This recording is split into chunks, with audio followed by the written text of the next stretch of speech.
जय हिंद दोस्तों।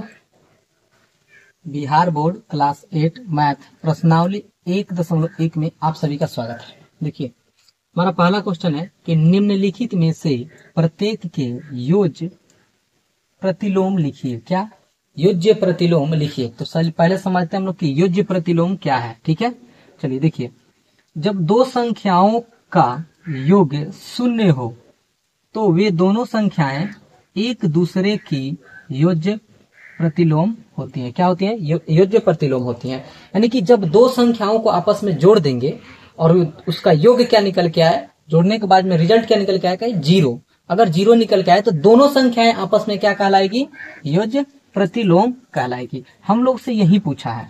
जैसे हम आपको एक एग्जाम्पल दे दें कि यहाँ पर हमने लिख दिया 1 और पूछे इसका योज्य प्रतिलोम क्या होगा, तो इसमें कौन सी संख्या जोड़ा जाए कि इसका रिजल्ट क्या आ जाए? जीरो। यहाँ पे क्या चाहिए? हम लोग को जीरो चाहिए। तो कौन सी संख्या इसमें जोड़ा जाए? ठीक है, तो इस एक में क्या जोड़ा जाए? तो माइनस का एक को जोड़ लिया जाए तो एक क्या हो जाएगा? ये इसका रिजल्ट जीरो हो जाएगा। यानी एक का योज्य प्रतिलोम क्या हुआ? माइनस का एक। यही बात है। देखिए, अब पूछा गया 2/3 का योज्य प्रतिलोम क्या होगा, तो इसका आंसर क्या हो जाएगा? इसमें कौन सी संख्या जोड़ दिया जाए कि ये जीरो हो जाए? तो माइनस के 2/3 अगर जोड़ दिया जाता है इसमें तो इसका रिजल्ट क्या आ जाएगा? जीरो हो जाएगा। तो हमारा हो गया आंसर माइनस के 2/3। अब देखिए, यहाँ पे 25/9 इसका योज्य प्रतिलोम क्या होगा? तो इसका क्या हो जाएगा? माइनस के 25/9। ठीक है, यहाँ पे देखिए माइनस का 16 इसका योज्य प्रतिलोम क्या होगा? तो इसका योज्य प्रतिलोम क्या हो जाएगा? प्लस का 16, यानी कि सिर्फ 16 लिख दीजिएगा तो यहाँ पे हो जाएगा। ठीक है, अब देखिए इसका योज्य प्रतिलोम क्या होगा? माइनस के 15/8 है, इसमें क्या जोड़ा जाए? तो 15/8 जोड़ दिया जाए तो योज्य प्रतिलोम हो जाएगा। या ऐसे समझे आप कि देखिए, जो चिन्ह दिया गया रहता है ना प्रश्न में, उसका विपरीत, ठीक है, उल्टा अगर हम लोग रख दें तो हमारा क्या हो जाएगा? योज्य प्रतिलोम जीरो मिलता है। ठीक है, जैसे कि माइनस दिया है तो यहाँ पे प्लस लिखे, ये माइनस दिया था प्लस लिखे, यहाँ पे प्लस दिया था माइनस में लिखे, यहाँ पे प्लस में दिया था माइनस में लिखे। ठीक है, अब देखिए ये जीरो, तो जीरो में क्या जोड़ा जाए कि भाई जीरो है, तो जीरो में क्या? जीरो ही जोड़ देते हैं। देखिए माइनस के 5/-7 है। यहाँ पे एक बात समझिएगा, ये माइनस दोनों में है तो यहाँ माइनस से माइनस कैंसिल हो जाएगा तो क्या बचेगा? 5/7 बचेगा। अब 5/7 में आप क्या जोड़िएगा कि योग जीरो आ जाए? तो माइनस के 5/7 जब जोड़ दिया जाएगा तो आंसर जीरो हो जाएगा। यहाँ देखिए ये 13/-5 है। ठीक है, अब इसमें आप क्या जोड़िएगा कि आपका योग जो है ना जीरो हो जाए, तो इसमें क्या जोड़िएंगे? 13/5। ठीक है, उसी तरह से देखिए यहाँ माइनस के 2/15 है, तो इसमें आप क्या जोड़िएगा कि इसका योग जो है ना जीरो हो जाए, तो क्या जोड़िएगा? 2/15। तो इस तरह से ये आपका जो प्रश्न संख्या 1 था खत्म होता है। ठीक है, जय हिंद दोस्तों।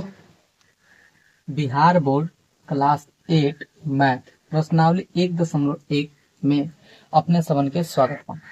Question number 2। देखिए, निम्नलिखित सारणी के खाली स्थान को भरिए। क्या? निम्नलिखित सारणी के खाली स्थान को भरिए। ये हमारे पास सारणी दिया गया है। देखिए, फर्स्ट लाइन में है संख्या, यानी इसमें कुछ संख्या लिखी हुई है और नीचे लिखा गया है गुणन प्रतिलोम। ठीक है, यानी ऊपर दिए गए संख्या का गुणन प्रतिलोम नीचे भरना है। जैसे एक इसमें दिया भी है कि -13 का गुणन प्रतिलोम 1/-13। ठीक है, ये हमारा गुणन प्रतिलोम दिया है। तो आखिर गुणन प्रतिलोम क्या है, पहले इसे हम लोग समझते हैं अच्छे से। देखिए, जब दो संख्याओं का गुणनफल एक हो, क्या हो?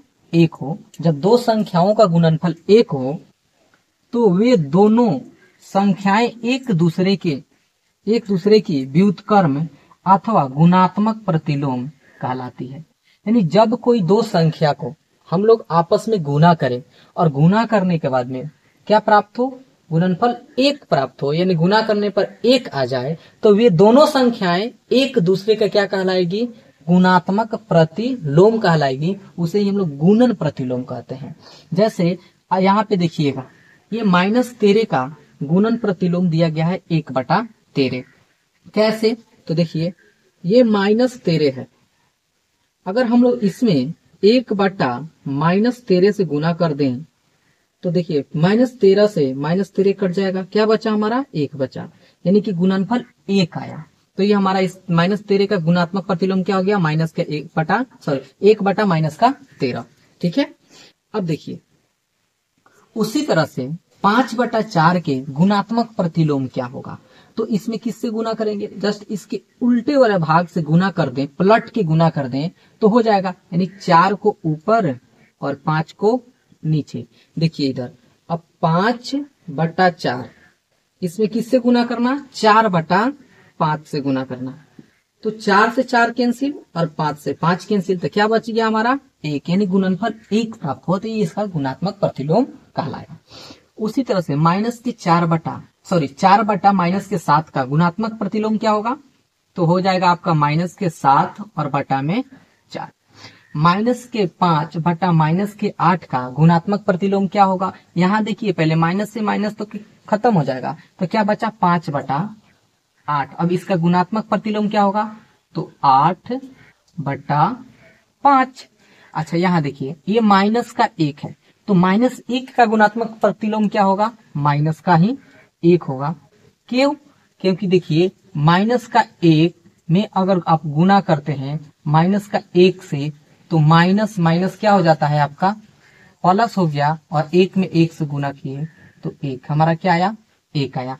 तो इस तरह से इसका गुणात्मक प्रतिलोम निकल गया। और इस तरह से हमारा 2 नंबर जो प्रश्न है वो खत्म होता है। ठीक है।